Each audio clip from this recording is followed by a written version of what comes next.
என்ன பசங்களே, ரெண்டு பேரும் உங்களுக்கு கல்யாணம் பண்ணிக்கிறதுக்கு மனசு ஒத்து போதா இல்லையா பசங்களே? என்னன்னு சொல்லுங்க பசங்களே. ரெண்டு பேருக்கும் மனசு ஒத்து போதா இல்லையா? நீங்களே உங்களுக்குள்ள பேசிட்டு இருக்கீங்க. என்னன்னு சொல்லுங்க.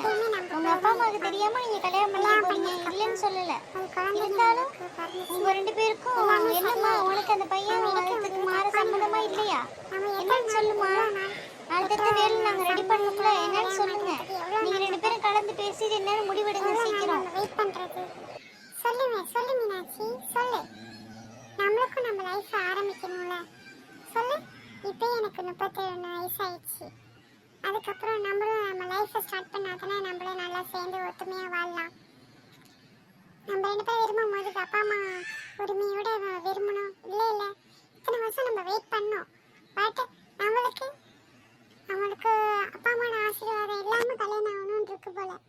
அதனால தான் இப்படி நம்ம, நீ ஹிந்து நான் கிறிஸ்டின், என் மதத்துக்கு மாறத்துக்கு உனக்கு சம்மதம் தானே மீனாட்சி? சொல்லு. சம்மதம் இல்லைன்னா இப்பயே சொல்லிட்டேன்.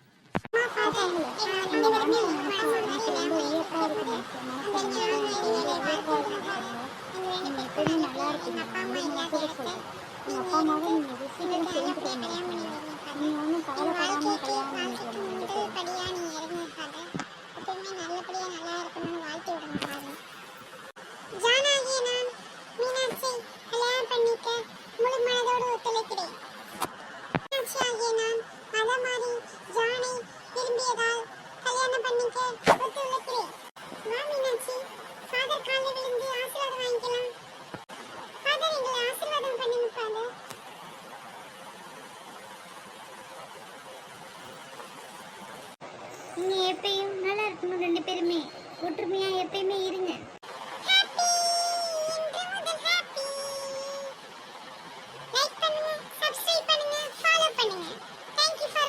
ஜான், அடுத்தது என்ன வேலை ஜான்? என்ன பண்ண போறீங்க இப்ப? இனிமே என்ன பண்ண போறீங்க? ஜாப் என்ன தேட போறீங்க? என்ன ஃபாதர் இப்படி கேட்டுட்டீங்க? இனிமே தான் வேலையே ஃபாதர்.